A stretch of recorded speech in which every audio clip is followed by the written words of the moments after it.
Hello friends, आज हम लोग मेंडल के फर्स्ट लॉ की चर्चा करेंगे। ठीक है, इसको बोलते हैं लॉ ऑफ सेग्रीगेशन। ये जो लॉ ऑफ सेग्रीगेशन है ये मोनोहाइब्रिड क्रॉस पे बेस्ड है। मोनोहाइब्रिड क्रॉस क्या है? जब हम ऐसे पेरेंट्स में क्रॉस कराते हैं जो कि केवल एक कैरेक्टर के लिए डिफरेंट हो तो उसको हम बोलते हैं मोनोहाइब्रिड क्रॉस। देखिए, मेंडल ने जब दो ऐसे पेरेंट्स लिए जो कि एक कैरेक्टर के लिए डिफरेंट थे, एक टाल पौधा था और दूसरा ड्वार्फ पौधा था।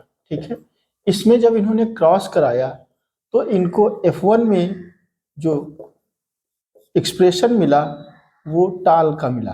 ठीक है, यहाँ पे इन्होंने गेस किया कि भाई ये कैपिटल टी है और ये स्मॉल टी है।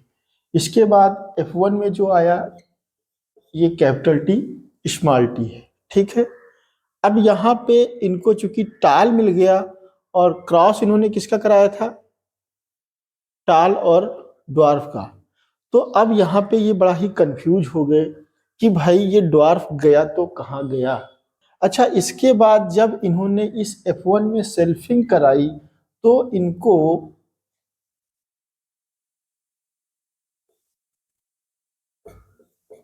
इस तरीके के जो है एक्सप्रेशन मिले, मतलब तीन जो है इनको टाल मिले और फिर एक जो है इनको ड्वार्फ भी मिल गया।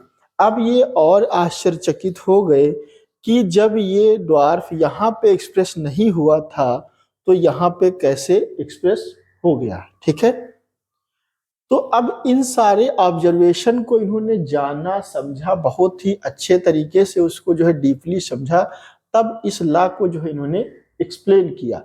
ठीक है, क्योंकि इनको ना तो जीन के बारे में पता था, ना एलील के बारे में पता था, ना जीनोटाइप और फिनोटाइप का कॉन्सेप्ट ही इनके द्वारा दिया गया था।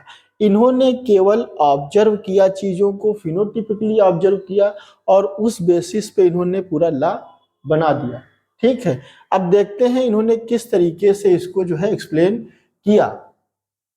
इन्होंने कहा कि जब एक ही फैक्टर, इन्होंने जीन को फैक्टर कहा था, जब एक ही फैक्टर के डिफरेंट टाइप्स जो है F1 में साथ साथ आते हैं, F1 में साथ साथ आते हैं तो वो साथ साथ ही रहते हैं, वो साथ साथ ही रहते हैं बिना किसी एक दूसरे को प्रभावित किए। लेकिन प्रभाव केवल प्रभावी विकल्पी का होता है, प्रभाव केवल प्रभावी विकल्पी का होता है।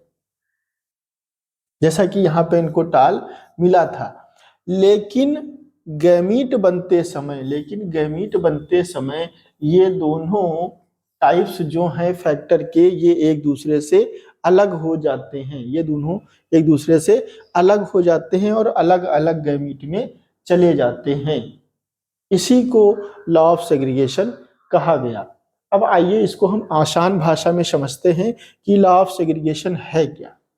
देखिए, F1 में गैमीट बनते समय ये जो एक जीन के दोनों एलील हैं, कैपिटल टी स्मॉल टी, ये एक दूसरे से कंप्लीटली अलग हो जाते हैं। इसी को बोलते हैं लॉ ऑफ सेग्रीगेशन। F1 में गैमीट बनते समय एक ही जीन के जो दो एलील हैं वो एक दूसरे से अलग हो जाते हैं, कंप्लीटली अलग हो जाते हैं। इसी को हम बोलते हैं लॉ ऑफ सेग्रीगेशन। ठीक है, लॉ ऑफ सेग्रीगेशन को law of purity of gamete भी बोलते हैं। क्यों बोलते हैं?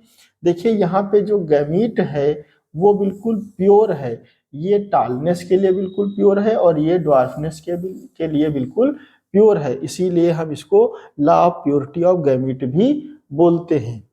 ठीक है, तो मेंडल को फिनोटिपिक जो रेशियो मिला था वो 3:1 मिला था।